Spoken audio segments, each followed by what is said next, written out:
স্বামীর ভালোবাসা পাওয়ার জন্য তোমাকে তার ফ্যামিলি, তার বাবা মাকে ভালোবাসতে হবে। তুমি তোমার স্বামীকে যতই ভালোবাসো না কেন, তারপরেও কিন্তু তুমি তোমার স্বামীর থেকে ভালোবাসা পাবে না। যদিও না তুমি তার ফ্যামিলি, তার বাবা মাকে ভালোবাসতে পারো, কারণ তোমার স্বামী কিন্তু তোমার থেকে তার ফ্যামিলিকে বেশি ইম্পর্টেন্ট মনে করে। হ্যালো গাইজ, আসসালামু আলাইকুম। Aankhi bright new vlog is it. কেমন আছো সবাই? আই হোপ সবাই ভালো আছো। তোমাদের দোয়ায় আর আল্লাহর রহমতে আমি অনেক ভালো আছি। তুমি কিন্তু সবসময় চাইবে যে তোমার স্বামী ভালো থাকলে তুমিই ভালো থাকবে, আর তোমার স্বামী চাইবে যে তার ফ্যামিলি, তার বাবা মা ভালো থাকলেই সে ভালো থাকতে পারবে। আজকে সকাল সকাল উঠে ঘরটা ঝাড়ু দিতে এসেছি, কারণ দুদিন ধরে ঘরটা ঝাড়ু দেওয়া হয় না, অনেক ময়লা হয়েছে। ঘরটা ঝাড়ু দিতে এসেই আমার কিন্তু খাটের নিচে চোখ পড়লো যে একটা বস্তা, আর বস্তাটা টেনে বের করতেই দেখি একটা চাউলের বস্তা। আমার মনেই ছিল না এই চাউলের বস্তা। চাউলের বস্তার মধ্যে কিছুটা চাউল ছিল যেটা আমার পানিতে ভিজে একদম নষ্ট হয়ে গেছে। দেখো এমন অবস্থা হয়েছে যে ধুলার মতন বের হচ্ছে চাউল। তোমাদের ভাইয়া ঠিকই বলে আমি কোনো কাজের না, সবকিছু সবসময় নষ্ট করে থাকি।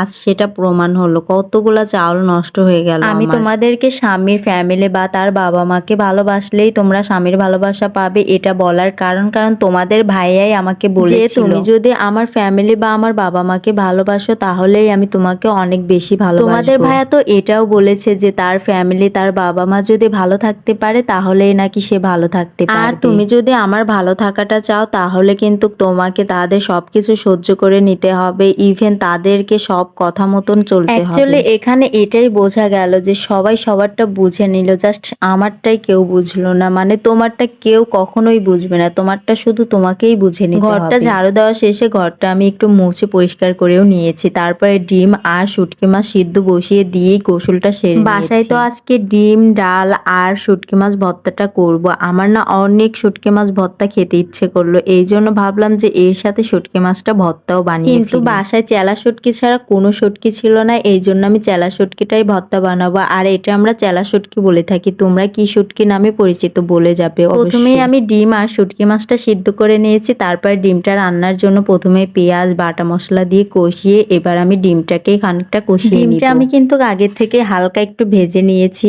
আর এইরকম ডিম ভোনা তোমাদের ভাইয়া তো ভীষণ পছন্দ করে, আমি মাঝে মধ্যে এইভাবে ডিম ভোনা করি। ডিম ভোনার পাশাপাশি আমি আরেকটা চুলায় কিন্তু ডালটাও বসিয়ে দিয়েছি, আর এদিকে কিন্তু ডালটা আমার একদমই ফুটে এসেছে। আমার কাছে মাছ মাংসের থেকে আজকের খাবারটা বেশি স্পেশাল, কারণ আজকে ডিম ভোনা, ডাল আর শুটকি মাছ ভর্তা এগুলো থাকলে তো খাবার টেবিলে খাবারটা জমে যাবে। শুটকি মাছ ভর্তার জন্য এখানে রসুন, পেঁয়াজ আর সেই সিদ্ধ করা শুটকি মাছটা তেলে ভেজে তারপরে সবকিছু ভাজার পরে কিন্তু এবার আমি বেটে নেব। আর এই ভর্তার জন্য কিন্তু আমি শুকনা মরিচ ব্যবহার করব, কারণ শুকনা মরিচ ব্যবহার করলে ভর্তাটা খেতে আরো বেশি মজা লাগে। এই ভর্তাটা বাড়তে আমার অনেক কষ্ট হচ্ছিল, তারপরেও কোনো প্রবলেম নেই, আমার অনেক খেতে ইচ্ছা করছিল, একটু কষ্ট করেই তো খেতে হবে। আমার ভর্তাটা কিন্তু বাটাটা শেষ, এখন আমি শিলপাটা থেকে তুলে নিব। দেখো দেখতে কত লোভনীয় লাগছে তাই না, জিভে জল চলে এসেছে। আমার তো সবকিছু রান্না বান্না শেষ, এখন আমি খাবার টেবিলটা সুন্দরভাবে সাজিয়ে রেখে দিব তোমাদের ভাইয়া আসার আগে। সবকিছু টেবিলে গুছিয়ে রাখার পর তোমাদের ভাইয়া যখন আসবে তখন একসাথে দুজন মিলে খেতে বসে যাব। আমার তো এখন অনেক ক্ষুধা লেগে গিয়েছে, কিন্তু তোমাদের ভাইয়াকে রেখে আমি একদমই খাই না, তাতে যতই ক্ষুধা লাগুক না কেন তোমাদের ভাইয়া আসবে, তারপরে একসাথে মিলে দুজনে রান্না বান্না শেষে আমি একটু ছাদে প্রকৃতির হাওয়া খেতে আসলাম। তো